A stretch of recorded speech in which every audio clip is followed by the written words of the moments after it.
અત્યારે હાલ ગુજરાતી વિદ્યાર્થીઓના જો મનમાં કોઈ ડર હોય તો એ લોકોના મનમાં એક જ ડર છે કે શું ખરેખર તે લોકોને પણ હવે અમેરિકામાંથી પોતાના વતન એટલે કે ભારત પાછું આવવું પડશે કે કેમ।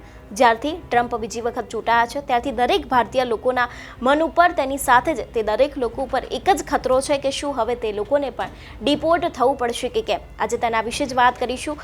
અમેરિકામાં ડિપોર્શન તો શરૂ થવાનું જ છે, પરંતુ તે સમય કયો છે તેની સાથે લગભગ કેટલા ભારતીય લોકો ઉપર આનું જોખમ ટોળાયું છે તે દરેક વાત કરીશું આ વિડીયોમાં। નમસ્કાર, હું હંસિની અને તમે જોઈ રહ્યા છો નિર્ભય ન્યૂઝ।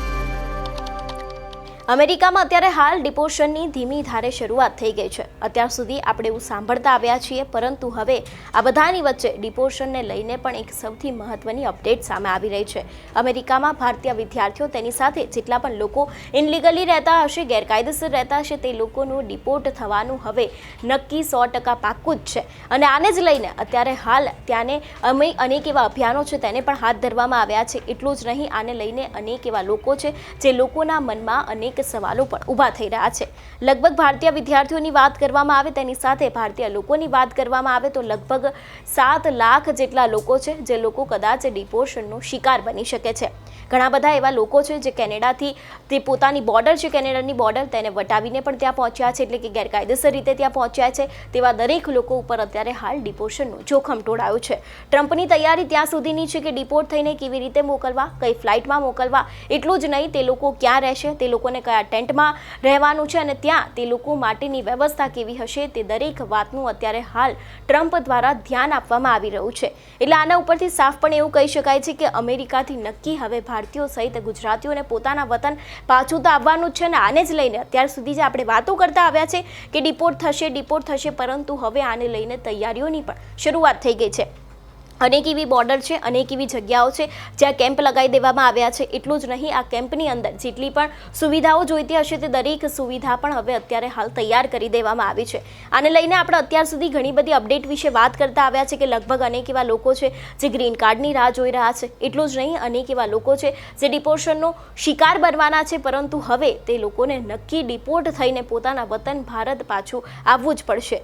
અત્યારે હાલ જો અમેરિકાના લોકોની વાત કરવામાં આવે, જે લોકો ગેરકાયદેસર રીતે ગયા છે તે લોકોનું પણ એવું જ કહેવું છે કે અચાનક જ ગમે ત્યારે ચેકિંગની શરૂઆત થઈ જાય છે અને ચેકિંગ કરતાની સાથે જ તે લોકો ત્યાંના યોગ્ય ડોક્યુમેન્ટ હોય તે પણ માંગે છે। એટલું જ નહીં, જો તમારી પાસે ડોક્યુમેન્ટ ન હોય તો તેના ઉપર પણ કાર્યવાહી કરવા માંગે છે। એટલા માટે ત્યાંના જેટલા પણ લોકો છે તે લોકો અત્યારે હાલ છુપાઈને જે નાના નાના અમેરિકાના ગામડાઓ છે ત્યાં પણ જતા રહ્યા છે અને જે લોકો પૈસા ખર્ચીને ત્યાં ગેરકાયદેસર રીતે ગયા છે તે લોકો ઉપર તો એક નવો ખતરો આવીને ઊભો જ રહ્યો છે। કારણ કે અત્યારે હાલ ટ્રમ્પ દ્વારા એક નિર્ણય લઈ લેવામાં આવ્યો છે કે ઇમિગ્રેશન છે, જે ઇનલીગલ લોકો છે તે લોકોને તો પોતાના વતન પાછું જવાનું જ છે, પરંતુ હવે તે લોકો ઉપર હવે સૌથી મોટું જોખમ એ ટોળાઈ શકે છે કે હવે તે લોકોને ગમે ત્યારે પોતાના વતન ભારત પાછું આવવું પડી શકે છે।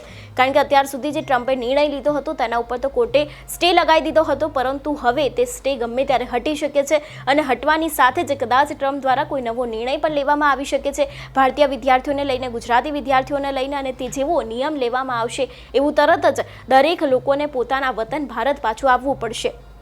કારણ કે જેટલા પણ લોકો ગ્રીન કાર્ડની રાહ જોઈને બેઠા હતા તે લોકો માટે પણ એક નિયમ બનાવવામાં આવ્યો છે કે જ્યાં સુધી તમારી પાસે ગ્રીન કાર્ડ નહીં આવે ત્યાં સુધી તમે અહીંના નાગરિક કહેવાશો નહીં। એટલું જ નહીં, તમારે ગ્રીન કાર્ડ માટે વધારે ને વધારે રાહ જોવી પડશે। એટલે જે લોકો ગ્રીન કાર્ડની રાહ જોઈ રહ્યા છે તે લોકોને પણ કદાચ પોતાના વતન પાછું આવવું પડશે। તેની સાથે ટ્રમ્પ દ્વારા બીજો પણ એક નિર્ણય બહાર પાડવામાં આવ્યો હતો કે હવે તમારા બાળકને જન્મજાત ત્યાંની નાગરિકતા મળશે નહીં।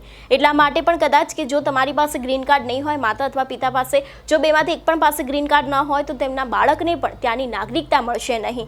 એટલા માટે અત્યારે હાલ જેટલા પણ 10 લાખ જેટલા લોકો છે તે લોકો ગ્રીન કાર્ડની તો રાહ જોઈ રહ્યા છે। કારણ કે જો ગ્રીન કાર્ડ નહીં આવે તો તે દરેક લોકોને પોતાના વતન ભારત પાછું આવવું પડશે અને તેમનું બાળક છે તે પણ 21 વર્ષથી વધારે અમેરિકામાં રહી શકશે નહીં। એટલે અત્યારે હાલ વિઝાને લઈને નિયમો બદલાય છે, ગ્રીન કાર્ડને લઈને નિયમો બદલાય છે। એટલું જ નહીં, ડિપોર્શનને લઈને પણ હવે કદાચ ત્યાં એક નવું અભિયાન હાથ ધરવામાં આવી શકે છે, ઝુંબેશ પણ હાથ ધરવામાં આવી શકે છે। અત્યાર સુધી આપણે અનેક એવા રિપોર્ટ છે, મીડિયાના અહેવાલો છે તે જોતા આવે છે અને તેમાં સાફપણે લખવામાં આવ્યું છે અને કહેવામાં આવ્યું છે અને ત્યાંના લોકોનું પણ અત્યારે હાલ એવું જ કહેવું છે કે હવે નક્કી ભારતીયો સહિત ગુજરાતીઓને પોતાના વતન પાછું આવવું જ પડશે। ને આને લઈને અત્યારે હાલ ટ્રમ્પ દ્વારા અનેક એવા પગલાં ભરી દેવામાં આવ્યા છે જોકે હવે આગામી સમયમાં જોવાનું રહેશે કે ટ્રમ્પ ક્યારે ગુજરાતીઓ સહિત ભારતીયોને પોતાના વતન પાછું મોકલવાનું કામ કરે છે. તૈયારીઓ તો શરૂ કરી દેવામાં આવી છે, પરંતુ શું ખરેખર તે લોકોને જે કેમ્પ બનાવવામાં આવ્યા છે એટલું જ નહીં, જે ચેકિંગની વાત કરવામાં આવી છે તે દરેક ચેકિંગની શરૂઆત ક્યારે કરવામાં આવે છે તે પણ હવે આગામી દિવસમાં જોવાનું રહેશે. તમારું શું માનવું છે આ વિષયને લઈને અમને કમેન્ટ કરીને ચોક્કસથી જણાવજો. તેની સાથે જ મારી ચેનલ નિર્ભય ન્યૂઝને લાઇક, શેર અને સબસ્ક્રાઇબ કરવાનું ભૂલશો નહીં. નમસ્કાર.